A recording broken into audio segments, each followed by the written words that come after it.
വലിയ ഭൂരിപക്ഷം കിട്ടി. നമ്മുടെ സ്ഥാനാർത്ഥികളൊക്കെ വലിയ ഭൂരിപക്ഷത്തിൽ ജയിച്ചു.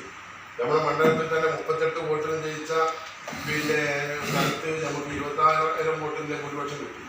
അതൊന്നും മറ്റുള്ള ഇലക്ഷന് കിട്ടിക്കൊള്ളുന്നില്ല. പക്ഷേ എങ്കിൽ പോലും ഇവിടെ അത്തരത്തിലുള്ള ഇടത് വിരുദ്ധ വികാരത്തിൽ നിൽക്കുന്ന ആളുകളുണ്ട് എന്നുള്ളതിന്റെ സൂചനകളാണ്. അല്ലെങ്കിൽ മാർക്സിസ്റ്റ് പാർട്ടിയുടെ സ്ഥാനാർത്ഥികളാണെന്ന് അവർക്ക് കൊടുക്കണ്ടേ? അപ്പൊ നമ്മൾ പിടിച്ചാൽ കിട്ടുന്ന ധാരാളം ആളുകളുണ്ട്. അവരൊക്കെ ഉപയോഗപ്പെടുത്തിക്കൊണ്ട് നമുക്ക് എല്ലാ പഞ്ചായത്തും നമുക്ക് പിടിക്കാൻ പറ്റണം.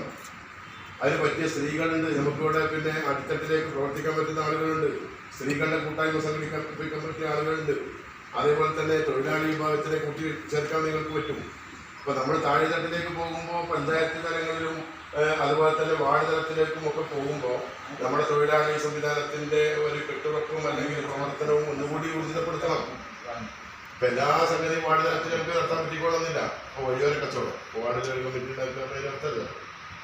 അത് പക്ഷെ എന്നാൽ വാർഡ് തലത്തിൽ നമുക്ക് കമ്മിറ്റി ഉണ്ടാക്കാൻ പറ്റിയ ഫെഡറേഷനുകളുണ്ട്. അപ്പൊ അങ്ങനെ വാർഡിലാണെങ്കിലും അല്ലെങ്കിൽ 2, 3, 4 വാർഡുകളിലാണെങ്കിലും ഒക്കെ കമ്മിറ്റി ഉണ്ടാക്കണമെന്നല്ല, അവിടെ കേന്ദ്രീകരിച്ച് പ്രവർത്തിക്കണം. യൂണിറ്റ് തലങ്ങളിൽ നമ്മൾ കമ്മിറ്റി ഉണ്ടാക്കുന്നത് കഴിഞ്ഞാൽ നമുക്ക് ജില്ലാ തലത്തിലാണ് ശരിക്കും നിയമപരമായിട്ടുള്ളത്.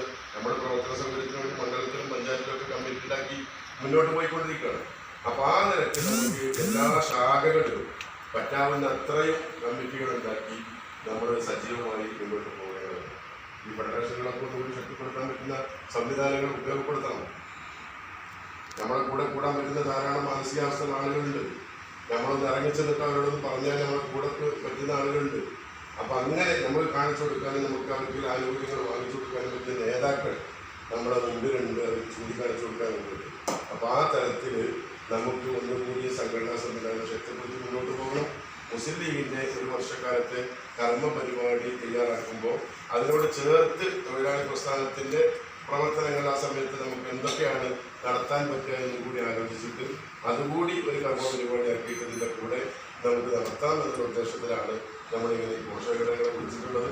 ഒരു വർഷക്കാലത്തേക്കുള്ള പരിപാടി നമ്മൾ വിവിധ കൺവെൻഷനുകളും ക്യാമ്പുകളും കുടുംബസംഘങ്ങളും പദയാത്രകളും അതുപോലെ തന്നെ വാഹന പ്രദർശനങ്ങളും ഒക്കെ ഇങ്ങനെ ഒരുപാട് പരിപാടികളുണ്ട്. അതോടൊപ്പം തന്നെ നമ്മൾ ദിനാചരണങ്ങൾ നേതാക്കളുടെ പേരിലുള്ള അവരുടെ അനുസ്മരണ പരിപാടികൾ അങ്ങനെയൊക്കെ നമ്മൾ നടത്തുമ്പോൾ നമ്മുടെ തൊഴിലാളി പ്രസ്ഥാനത്തിന്റെ നമ്മൾ വിട്ടുകൊടിഞ്ഞു പോയ ആളുകളുടെ പേരിൽ നമുക്ക് അനുസ്മരണം നടത്താം. ഈ ഒക്ടോബർ 2 ഗാന്ധി ജയന്തിയുമായി ബന്ധപ്പെട്ട് നമ്മൾ ഗാന്ധി അനുസ്മരണം നടത്തുന്നുണ്ട്. അതുപോലെ തന്നെ ശ്യാന്തങ്ങൾ മരിച്ച ദിവസം ശ്യാന്തങ്ങളെ അനുസ്മരണം വെക്കാൻ വേണ്ടി നമ്മൾ തീരുമാനിച്ചിട്ടുണ്ട്. ബാഫകിത്തങ്ങളും CH മരിച്ച ദിവസങ്ങളിൽ ആ പരിപാടി വെക്കുന്നുണ്ട്. ഇപ്പം നമ്മൾ ദളിതീയവുമായി ബന്ധപ്പെട്ട് നമ്മുടെ മുൻകാല നേതാക്കളായിരുന്ന ചടയനും രാമമാഷൊക്കെ മരിച്ചിട്ടുണ്ട്. അവരുടെ പേരിൽ ആദരിക്കൽ ചടങ്ങുകളുണ്ട്. അപ്പൊ അതേപോലെ നമുക്ക് തൊഴിലാളി പ്രസ്ഥാനത്തിന്റെ നമ്മെ ഒത്തുപിരിഞ്ഞ് പോയിട്ടുള്ള പ്രധാനപ്പെട്ട ആളുകളെ വെച്ചിട്ട് അനുസ്മരണ പരിപാടി കാര്യങ്ങളൊക്കെ സംഘടിപ്പിക്കാം. അപ്പൊ അത്തരത്തിലുള്ള പരിപാടികളൊക്കെ ഉൾപ്പെടുത്തി നല്ലൊരു ടീം വർക്ക് നമുക്ക് മുന്നോട്ട് പോകണം.